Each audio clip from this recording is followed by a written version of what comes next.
Hey everyone, it is Brido here, and welcome back to our New York Islanders Be A GM series. It has been quite a while since I put up a video for this series, but expect to see it back on the channel about once a week.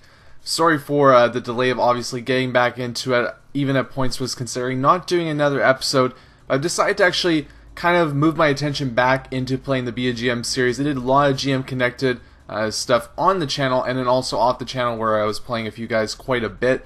But I've decided that at this point, I want to wait and see what GM Connected has to offer for NHL 14, because there's a lot of issues with the actual frame of how that game is set up, and I'm going to focus my NHL content for the channel on the New York Islanders. A couple quick changes though that are going to be going on with this series. One thing is that I'm actually going to be doing this with my brother. If you've played with us in GM Connected, you would know that he's actually a pretty solid player. He's quite significantly younger than me, but we have fun playing together, and it's kind of a cool way for us to get together and do something. And I thought that, you know, if we're going to get back into playing the Islanders, might as well start recording it as well. So you can thank him for bringing the series back. But we're going to get started with this episode looking at essentially where we were in the standings. You can see that right now we're doing really well, actually. It was one of those situations that I was continually talking about, trying to find the right balance of difficulty. And going ahead, I'm not really changing any of the difficulty settings. It's going to be on Superstar. And with that said, it's going to be good because having two people playing can be a great help for you. Sometimes you're able to pass the puck around a little bit easier. You're able to make more moves happen when you're trying to communicate. The AI with the computer can be good sometimes, but other times it really does help to have another person playing with you. On the flip side though, usually all of us are very comfortable playing with ourselves. You know, playing NHL, I've been playing this series for I don't know how long now, years and years and years. Personally, over time, I've developed my own system that works great for me in games. I know what I really like to do, switch it up with each new iteration of the NHL series. And, you know, when you play yourself and you feel like you're a pretty good player, that really does help you over time. And the funny part is you think, well, I'm a really good player, and this other guy here is a really good player as well. I bet if we play together, we're going to be amazing. It's going to be great. And what you find out a lot of times is that you start doing the same things, trying to really communicate with each other, but you're also, you know, playing like you don't have someone helping you. So it's going to be really interesting to see this, and you guys are going to see the initial steps of this right here in this episode and coming up in the future too, where we start, you know, talking to each other, figuring stuff out a little bit, and really trying to create ourselves a good kind of teamwork aspect without, you know, essentially sacrificing goals against our own team. So to start off with, this is going to be a little bit of a rough ride because we're going to get together. We're not changing the difficulty, we're setting the bar, we're going to play with this, and we're going to move forward from that. It's going to lead to some challenging games, but that's exactly what I want out of this series. I want the Islanders to struggle. I want the Islanders to have a tough time, because in a lot of ways this team is not a great team, and we really should be a little bit in the mud when we're playing against teams. But we've got a nice soft cushion to start off here. As you saw with the standings, we are currently second in the East. So even if we do have a little bit of slip up, we've got some room to, you know, maneuver, get used to our you know, new game plan, and work from there. So we're going to jump into the first game here, and this is against the Chicago Blackhawks, a team that is one of the better teams in the league as well. We got a goal to tie the game up there after Markstrom let a squeaky one in, and that's one of the things that Markstrom kind of does. He makes some big saves because he's a big guy, but he still is a low overall, so you can see some bad goals go in every once in a while. The first period ended there, and now we're finished the second as well. No goals in the second. Another note too is I've set the time down to 5 minutes per period instead of 6, so there will be less shots, a little bit less realistic than per se what a real game would be like. But we're just going to go with that just because I want to be able to output these as much as I can. And each episode is probably going to have about 3 to 5 games in them, depending on how long the games are. And I'm going to do significant highlights like I'm doing like right now. I'm not going to just do the goals. I want to have a couple of those saves in there and really thumb through stuff as well and make sure that I've got everything. So with that said, you guys can expect usually probably 4 games. This episode's only got 3. Sometimes we'll have 5 in there as well if the games go a little bit quick. Not that much action going in possibly. But for this one, we get the goal there. Andrew McDonald, kind of crazy because he isn't that great of an overall of a player, but he really just seems to score goals for us, and you can see there that he makes the very important goal in the last minute of the game. We get 2 empty netters as well, just, you know, showing you the quick little highlight of those going in the net, and we win the game. So a good relationship and a good start for us between me and my brother. And you can see that we get the win there, and Markstrom gets the second start of the game too. A good start for him as well. After that, though, we're going to continue to look at the AHL team. I'm not going to show that much of them. I'm not going to play games of them. We thought about maybe playing in the playoffs. You guys can let me know in the comments below if you want to see the AHL team in the playoffs. But for now, we're just going to show the third period and the stats from the end of the game for any AHL games. And if you guys want to see an update of where they are in the standings or what type of stats they have, I can throw those in maybe once every 3 episodes or so. But for the main part, the show is really going to be based on the games. We're going to, not cut around on the fact that there's going to be injuries. I'm going to try and show you guys when those happen. But I'm not going to go into a great deal to talk about what's going on elsewhere, because there's 82 games in the season. That's a lot of games to get through. And I want to get some progression in this series before NHL 14 comes around. We're going to need to, continue the pace. I'm only going to be doing, like I said, about 1 episode per week. That just kind of seems like the right amount of time for me to not put a lot of pressure on myself to make these, but still get them out there for you guys so you can see them if you want to watch. Hopefully we can get into maybe the Season 2 playoffs, maybe Season 3 playoffs even. That's going to be kind of my goal for this series, but really got to wait and see. And I will be consistent, just so you guys know. I will be posting these videos because I want to play NHL. And the only reason why I was never really doing the Be A GM series currently beforehand was because I was really interested in GM Connected. GM Connected really spoke to me as a player. I wanted to play a few guys.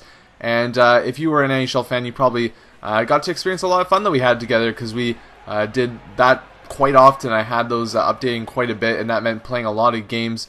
But at the point now, I've really just become frustrated with GM Connected in the way that it is a fun thing to do. I really enjoy it, but the load screens, the load times, and the amount of actual hours that are put into playing those games versus the content that I can show you guys. I can show you guys the games, but they're really not as intriguing as maybe a series where we can make the decisions together and have it more in a controlled environment like this.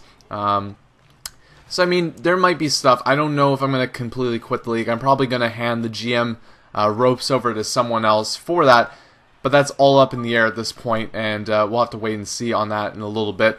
But we'll jump back into the game here. You can see that it is a 1-1 score. Once again, tight games, past 2 games, minus we getting those couple goals there to get the empty net goals against Chicago. But Michael Grabner really showing to be probably the best player that we have on the team, because he has amazing speed and he's got a good shot as well. So we're going to try and use him the best we can. He gets a little bit of a squeaker in there against Pavlik, and I kind of have a little bit of a rivalry against the Winnipeg Jets now, since I played with them so much this season already. But there is a bit of a squeaker goal as Evander Kane's able to get the backhand in, and the game is tied 2-2 going into the third period. And one of the things that you will see, and this is something that we're continuing to work on right now, is that when we play defense, the 2 players, me and my brother, we often want to attack the same player because it's just instinct, right? It's instinct to go and attack someone like that. Unfortunately, though, as you can see here, the player I was just talking about probably being the best player on our team right now, Michael Grabner, getting an injury early on in the third period, so a little bit devastating for us there. And really not that many highlights from the third period, as I just kind of cut to the overtime here. But what I meant essentially with the, you wanting to attack the same player is that when a player comes into your zone, you usually don't let the AI attack you. You go after him yourself. And it's one of those things that when you play with someone else, both you want to do the same thing, but that leads to, if there's another player there, they could get completely unmarked, and that could lead to some bad chances happening. But there you can see that the overtime is no good either. We need to go to a shootout in this one, and just so you guys know as well, I am the red player, he is the blue player, and he's the one doing good in the shootouts. I get poke checked there. Evander Kane comes in, trying to see if he can get something done. A save by Markstrom. Then Landon comes in with Visnovsky here. A little bit of a double leg fake and in the net. And then Wheeler coming, trying to retaliate for his team, not able to get the goal. I can put it away here with Matt Molson. But what do? I get it poke checked once again, and that leaves the door open for Andrew Ladd here to see if he can get something done. He does. He scores the goal. And we can see Stephen Weiss coming in here, double leg fake. Again, not going to work this time. And Tobias Enstrom with the chance to win the game. A huge slapper there goes in the net, and we only get a point out of this game. An overtime loss. And, a good game overall. They were deserving of the win. They were able to hold on most of the game against us. And, my terrible shootout skills there, at least in this shootout, led to us not getting 2 points out of this game. So now we'll move on again to another game here, and this is Bridgeport Sound Tigers against the Admirals once again. They get the overtime win, and nice to see that. The team's actually doing really well. They're one of the top teams in the AHL, so at least our AHL team is performing just as well as the NHL team is doing as well right now. So we're going to hopefully continue to do that. And another thing too is I've recorded a backload of these episodes, so just so you guys know, there's going to take time to edit them, put them together, and do the commentary over them, but there's a lot of gameplay already done and a couple trades that have already been made as well. But I want to get your guys' opinions on who you like to see on the team. I already kind of hinted at the fact that I want to make a trade that you guys really want to see, but I'm going to take my time on it. I'm not going to just take one episode, some likes on it or whatever, and lead from there. I want to really go over some ideas, let you guys position some trade offers that you think might be a good one for us to make over a couple episodes, and maybe we'll finally make a decision at that point.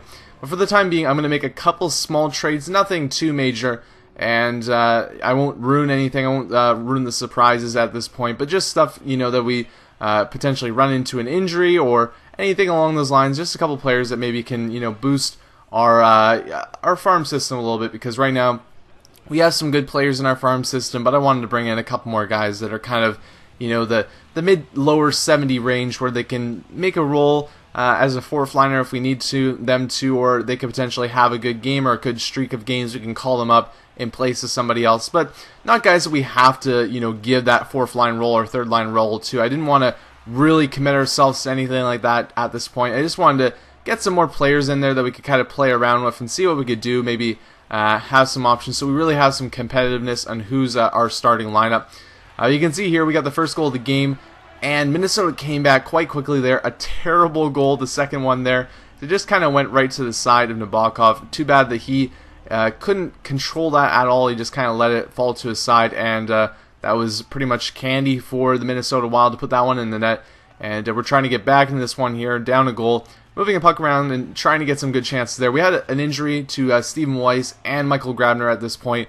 You can see Jonathan Tavares there, absolutely hammered, but no injury for him though, which was kind of funny to see.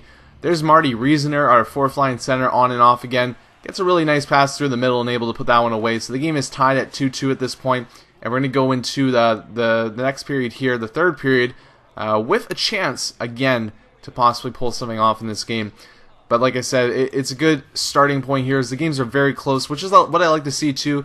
They're not blow-away games, and we're not getting blown away either. So the difficulty seems like a good place for us when we're playing with each other. There's Parise, though, on the doorstep, able to get the nice rebound, and nothing really Nabokov could do there. Maybe cover the puck, but again, we're dealing with two goalies that are not of the higher echelon, and which does hurt at points, but also adds a little bit of flavor to each game, because you never really know what's going to happen when a shot goes on net.